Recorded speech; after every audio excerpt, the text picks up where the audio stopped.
जय हिंद। स्वागत है आपका। यूपी अल्टीग्रेड जीएस आज से शुरू करने जा रहे हैं, जिसमें हम हिस्ट्री देखेंगे और हिस्ट्री में हम मेडिवल हिस्ट्री पढ़ेंगे।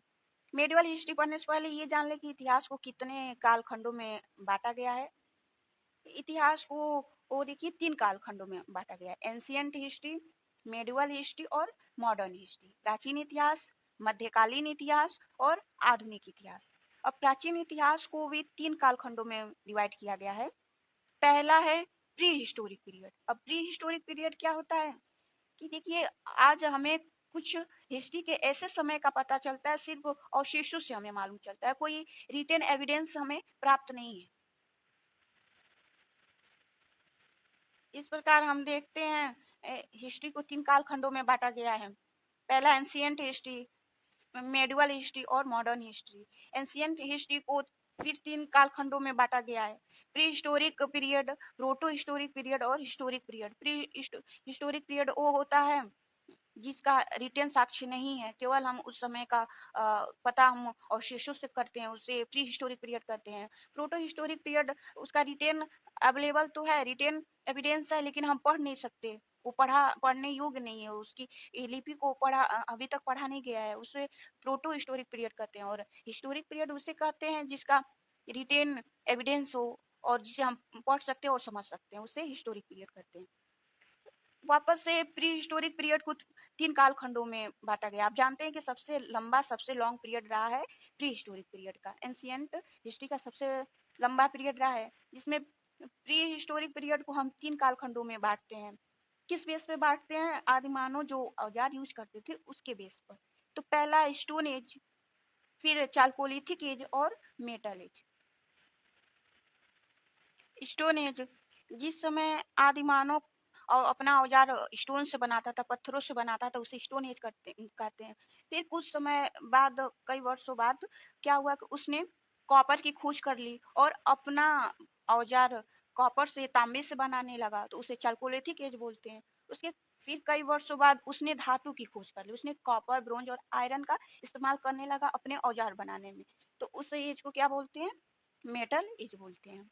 स्टोन एज को भी वापस से 3 कालखंडों में डिवाइड किया गया है। कितने कालखंडों में डिवाइड किया गया है? 3 कालखंडों में। पहला है पैलोलिथिक पीरियड, दूसरा है मेसोलिथिक पीरियड और तीसरा है नियोलिथिक पीरियड। पूरा पशार काल, मध्य पशार काल और नव पशार काल। जो स्टोन एज था, सबसे प्रारंभिक एज पैलोलिथिक पीरियड था स्टोन एज का, पूरा पशार काल। इसमें आदिमानव क्या करता था? शिकार करता था और फूड गैदरिंग करता था। उस काल को क्या बोलते हैं? पूरा पशार काल। जब आदिमानव ने डोमेस्टिकेशन करने लगा, पशुपालन करने लगा, उस काल को क्या बोलते हैं? मध्य पशार काल। और फिर से विकास हुआ आदिमानव का और उसने कृषि करना शुरू कर दी। जब आदिमानव ने कृषि करना शुरू कर दिया, तो उस काल को क्या बोलते हैं? नव पशार काल बोलते हैं। और पूरा पशार काल को भी 3 कालखंडों में डिवाइड किया गया है। पहला है निम्न पूरा पशार काल, मध्य पूरा पशार काल और उच्च पूरा पशार काल। अब देखते हैं कि निम्न पूरा पशार काल की समय अवधि क्या है। आज से करीब 20 लाख वर्ष पहले, आज से 20 लाख वर्ष पहले का समय हम लोअर पैलोलिथिक पीरियड को बोलते हैं। और 20 लाख से 80,000 वर्ष तक के समय को क्या बोलते हैं? Middle palaeolithic period. और आज से 35,000 वर्ष पहले वो काल को क्या बोलते हैं? अपर पैलोलिथिक पीरियड। मैं बता दूं, आगे आपको समझा दूं कि ये बीपी क्या होता है, बीसी क्या होता है, ये समय को कैसे निकालते हैं। ग्रेगोरियन कैलेंडर ईसा मसीह के जन्म से माना जाता है। ईसा मसीह का जब जन्म हुआ था, उसको 1 लेते, जैसे आज 2025 है ना, प्रेजेंट टाइम में 2025 है, तो कभी तो 1 आया होगा। तो जब जो सन 1 ईस्वी, पहली शताब्दी होगी, उसे ही क्या, वहीं से क्या शुरू होता है? एडी बोलते हैं, ईसा मसीह के जन्म से।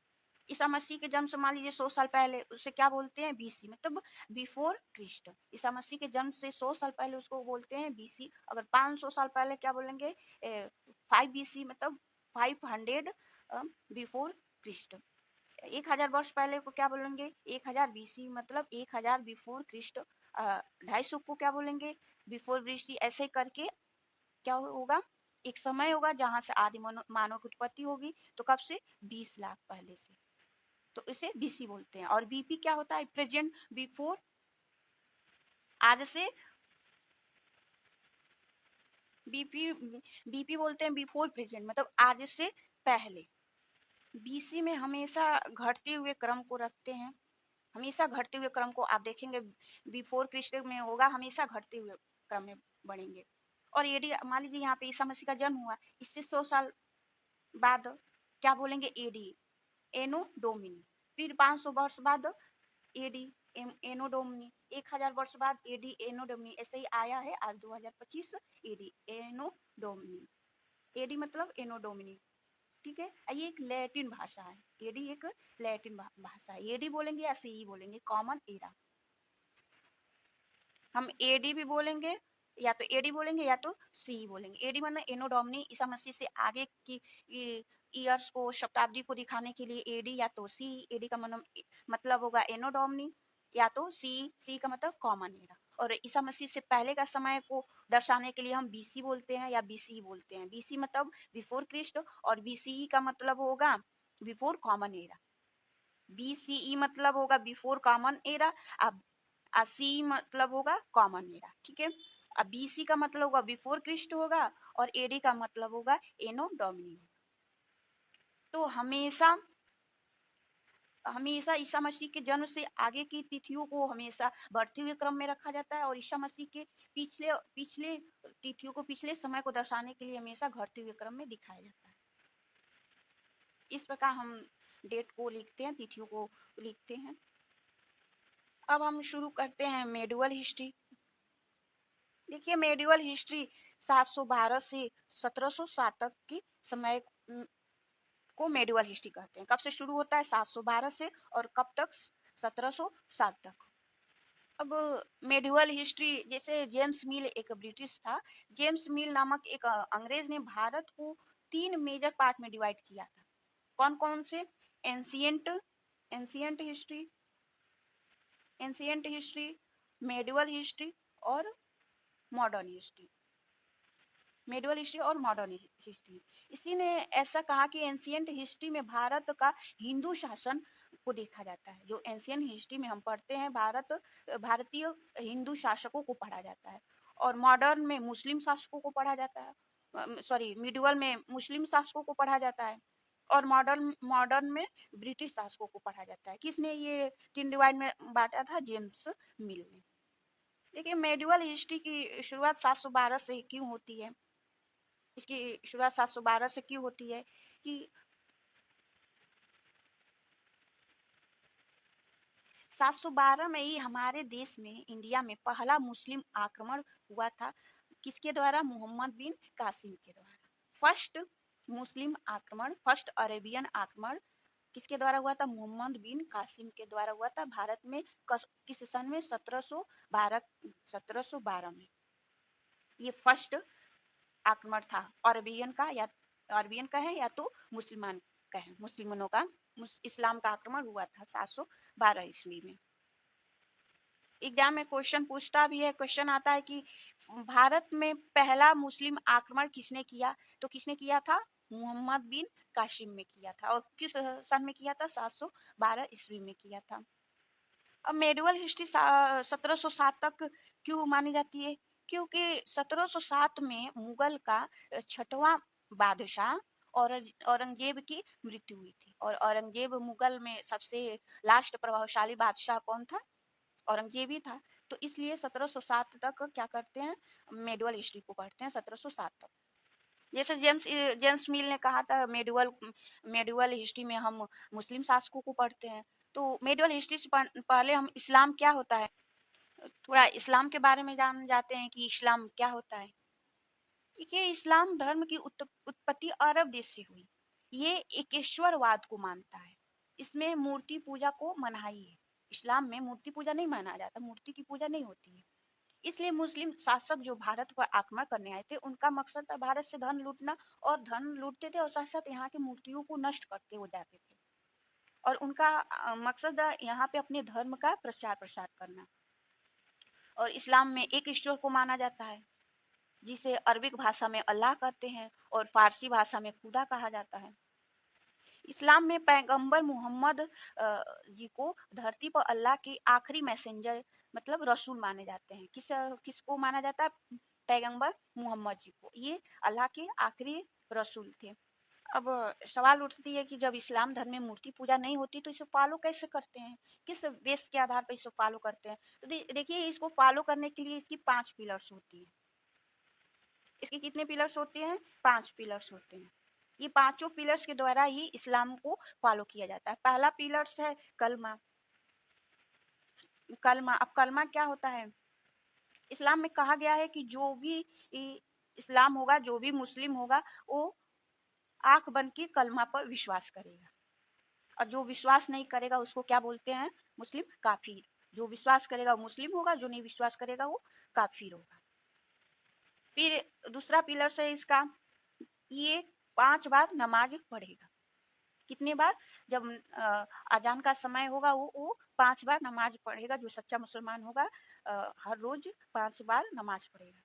तीसरा पिलर इसका रमजान, रोजा रखेगा। रमजान के महीने में ये रोजा रखेगा। चौथा पिलर है हज। मक्का और मदीना हर एक मुस्लिम योग्य हो तो अपने जीवन में एक बार हज करने जाएगा। और पांचवा पिलर है जकात। जकात मतलब कि दान। जकात होता है दान। उस हर सच्चा मुस्लिम जो होगा अपने 1 साल की जो इनकम होगी उसका 2.5% का दान करेगा। 2.5% 1 साल की इनकम का। और ऐसा दान करेगा कि एक हाथ से दान किया तो दूसरा हाथ न जान पाए। इस प्रकार ये पांचों पिलर्स के द्वारा इस्लाम को फॉलो किया जाता है, और इसमें मूर्ति पूजा की मनाही है। अब इस्लाम का फाउंडर कौन है? देखिए, ऐसा कहा जाता है कि इस्लाम का फाउंडर हजरत मोहम्मद साहब जी हैं। इसका फाउंडर हजरत मोहम्मद साहब जी हैं, और इनका बर्थ 570 एडी एनो डोमनी मतलब 570 ईस्वी में हुआ था। और कहाँ पे हुआ था? सऊदी अरब के मक्का में हुआ था। और 610 ईस्वी में ऐसा कहा जाता है कि इनको इनलाइटमेंट हुई थी, इनको महाज्ञान की प्राप्ति हुई थी। कि इस गुफा गुफा में, हीरा नाम की गुफा में ये मेडिटेशन करते रहते थे। तो 610 ईस्वी में क्या हुआ, वो अचानक से उस गुफा से निकले और बोले कि मैं ही अल्लाह का रसूल हूँ। और कुरान का एक किताब दिया और बोले ये अल्लाह का दिया हुआ है और तुम इस पे विश्वास करो। इस प्रकार 610 ईस्वी मतलब 7वीं ईस्वी में, 7वीं शताब्दी, 7वीं सेंचुरी में क्या होता है? इस्लाम का जन्म होता है। कब होता है? 7वीं शताब्दी, 7वीं सेंचुरी में। जब इन्होंने ऐसा बोला मैं ही अल्लाह का आखिरी रसूल हूँ और मेरी बातों पे विश्वास करो, और कुरान को बोला ये अल्लाह का दिया हुआ है, तो उस समय जो अन्य धर्म थे उनको दिक्कत होने लगी, तो इनको परेशान करने लगे। लास्ट में ये 622 ईस्वी में, सॉरी 622 ईस्वी में ये मक्का से कहाँ चले गए? मदीना चले गए। जब मदीना चले गए, इसी को कहा जाता है हिजारत। इसे क्या बोलते हैं? हिजारत बोलते हैं। और यहीं से शुरू होती है हिजरी संवत। जब मक्का से मदीना गए, यहीं से शुरू होता है हिजरी संवत। और इनकी डेथ कब हो गई? 632 ईस्वी में। वहीं पे मदीना में ही इनकी डेथ हो गई 632 ईस्वी में। जब इनकी डेथ हो गई तो अब हुआ कि इनके बाद इनका सक्सेसर कौन रहेगा, इनके उत्तराधिकारी कौन होगा? लोगों में चर्चाएं शुरू हो गई कि अब मोहम्मद जी के बाद से उत्तराधिकारी इनका दामाद अली होंगे, जो फर्स्ट शिष्य भी थे और पहला फर्स्ट शिष्य भी थे और दामाद भी थे। लेकिन ऐसा नहीं हुआ। इनका प्रथम सक्सेसर अबू बकर जी हुए, खलीफा हुए। उसके बाद से उमर हुए, उसके बाद से उस्मान हुए, उसके बाद से चौथे नंबर पे अली हुए। चौथे नंबर पे अली हुए, खलीफा हुए। जब अली हुए तो बहस कुछ लोग में बहस छिड़ गई। कुछ लोग अली को मानते थे, कुछ लोग अबू बकर को पहला खलीफा मानते थे। जिन 10-20 से 25% लोग अली को पहला खलीफा मानते हैं उन्हें ही शिया मुसलमान बोलते हैं। आप जानते हैं कि शिया और सुन्नी में बहुत लड़ाइयाँ होती रहती है, मनमुटाव रहता है। तो शिया मुस्लिम कैसे हुआ कि जो पहला खलीफा जिन लोगों ने अली को माना, मोहम्मद जी के दामाद को माना, वो शिया कहलाने लगे। और जो 80 से 85% जिन्होंने अबू बकर को माना पहला खलीफा, वो सुन्नी कहलाने लगा। इस प्रकार शिया और सुन्नी सुन्नी में हमेशा लड़ाइयाँ होती थी, हमेशा तनाव होते थे। लास्ट में 9th सेंचुरी में इनके मनमुटाव को वो खत्म करने के लिए एक अलग कम्युनिटी बनी जिसे बोलते हैं सूफी। 9th सेंचुरी में सूफी कम्युनिटी अलग बनी। अब सूफी ने बोला कि हम शरीयत के कानूनों को नहीं मानते, लेकिन अल्लाह पे विश्वास करते हैं, अल्लाह से प्रेम करते हैं। और ये सूफी लोग अल्लाह को अपने प्रेमी समझते हैं। और सूफी का जो फॉलो करने का तरीका था, पिलर्स था, वो अल्लाह को कवालियाँ सुनाकर खुश करते थे। आप हमेशा जाते हैं मज़ारों में तो कवालियाँ चलती रहती है, तो वो एक एन्जॉय करने के लिए, एंटरटेनमेंट के लिए नहीं चलता है, वो इबादत है कवालियों के द्वारा। ये सूफी लोग कवालियों के द्वारा ही अल्लाह को प्रसन्न करते हैं। जैसे हम लोग हिंदू धर्म में होता है हनुमान चालीसा, अलग-अलग ग्रंथ है पढ़ते हैं। इस प्रकार सूफी लोग अपना अल्लाह की इबादत करने के लिए कव्वालियाँ गाते हैं। इस प्रकार हम और जब ये सूफी बन गए तो इस प्रकार ये मुसलमान अलग-अलग कंट्रीज में अपना प्रचार प्रसार फैलाने लगा और यहीं से शुरू हुआ भारत में। यहीं से भारत में भी मुस्लिम आक्रमण होने लगे और भारत में पहला मुस्लिम आक्रमण किसे बोला जाता है? मोहम्मद बिन कासिम को बोला जाता है। भारत में ये फर्स्ट अरबी आक्रमण था, फर्स्ट मुस्लिम आक्रमण था। देखिए हमारे देश में कुछ इंपॉर्टेंट बता दूं आपको, हमारे देश को हिंदुस्तान नाम दिया था पेरिस वालों ने, पर्शियन वालों ने, लेकिन उस नाम का उपयोग किया था अरेबियन ने। ये याद रखने हैं आपको कि हिंदुस्तान नाम पर्शियन ने दिया था और उस शब्द का उपयोग अरेबियन ने किया था, ये अरब कंट्री वालों ने किया था। अब क्या हुआ कि जो खलीफा का पोस्ट था, खलीफा का पोस्ट ये सीरिया के सुल्तान के हाथ में था, ये पद सीरिया के सुल्तान के हाथ में। और अरब का रूलर था अल हजाज, अरब का रूलर था अल हजाज। इसने कहा जाता है कि अल हजाज के सैनिक भारत में एंट्री करने के लिए, भारत में एंट्री कैसे होगी, सिंध के प्रदेश से, सिंध से। और सिंध में उस समय राजा था दाहिर था, जो ब्राह्मण वंश का राजा था। तो जब सिंध में उसकी सैनिक प्रवेश कर रही थी तो दाहिर के जो सैनिक थे उसको लूट लिए और उनकी हत्या कर दी। इस चीज से अल हजाज को बहुत बुरा लगा। ठीक, इसने सीरिया में कहा कि ऐसे ऐसे राजा दाहिर ने हमारे सैनिकों का ऐसे ऐसे हाल किया है, हमारे व्यापार को लूट लिया है। तो सीरिया से आदेश आया दाहिर के पास कि सारा जो नुकसान हुआ है अल हजाज की भरपाई की जाए, लेकिन दाहिर ने मना कर दिया। इस इस वजह से अल हजाज गुस्से में आकर एक 16 साल की सेनापति जो मोहम्मद बिन कासिम था, इसने भेजा सिंध पर आक्रमण करने के लिए। मोहम्मद बिन कासिम आया, सिंध पर आक्रमण किया और राजा दाहिर की हत्या कर दी और राजा दाहिर की 2 बेटियों को लेकर वापस अरब गया अल हजाज के 2 पुत्रों के शादी करने के लिए। तो यहीं से मोहम्मद बिन कासिम यही पहला मुस्लिम शासक बना। जब उसने सिंध पे आक्रमण किया तो यहाँ के सिंध के लोगों से कहा कि अब हम आपके रक्षक हुए, हम आपके राजा हुए, अब आपकी रक्षा हमारे हाथ में है। आप यहाँ रहने के लिए या तो आप इस्लाम धर्म कबूल करिए, नहीं तो अपने धर्म में रहने के लिए एक जजिया नामक टैक्स दीजिए। तो सबसे पहले क्वेश्चन बनता है कि फर्स्ट टाइम जजिया नामक टैक्स किसने चलाया था? यही मोहम्मद बिन कासिम ने ही चलाया था। फर्स्ट टाइम जजिया नामक टैक्स किसने चलाया था? मोहम्मद बिन कासिम, जो नॉन मुसलमानों के लिए लगता था, जो नॉन मुस्लिम थे उन पर लगता था जजिया नामक टैक्स। मोहम्मद बिन कासिम ने ही स्वर्ण के सिक्के चलाए थे, जिसे दिरहम कहते हैं। सबसे पहले स्वर्ण के सिक्के किसने चलाया? मोहम्मद बिन कासिम, और उसे क्या बोलते हैं? दिरहम बोलते हैं। ये भी कई बार क्वेश्चन पूछे जाते हैं कि गोल्ड का सिक्का चलाने वाला पहला मुस्लिम आक्रमण कौन था? मोहम्मद बिन कासिम था। कहाँ का रहने वाला था? अरब का रहने वाला था। इसने ही अरेबियन हॉर्स लाया, ठीक, खजूर की खेती की, कैमल की कैमल पालन शुरू किया, कैमल हस्बेंड्री चलाया और 714 में इसकी मृत्यु हो गई। अब मृत्यु कैसे हुई? इसकी मृत्यु अल हजाज ने ही कर दी थी। अब क्यों कर दी कि जो दाहिर राजा दाहिर की 2 बेटियाँ थी वो गई वापस अरब में, और अल हजाज के सामने इन्होंने बोला कि हमें तो आपके पुत्रों के लिए लाया गया है, लेकिन कासिम ने ही हमारे पर गलत नजर रखा है। इस वजह से अल हजाज काफी क्रोधित हुआ और उसको मृत्यु की सजा दे दी। किसको सजा दे दी? मोहम्मद बिन कासिम को सजा दे दी। तो 1714 में इसकी मृत्यु हो गई। मोहम्मद बिन कासिम की मृत्यु हो गई। इस प्रकार हमने देखा कैसे भारत में पहला मुस्लिम आक्रमण कौन किया और कैसे हुआ, और कुछ हमने इस्लाम के बारे में देखा। अगले लेक्चर में हम दो तुर्की आक्रमणकारियों के बारे में पढ़ेंगे।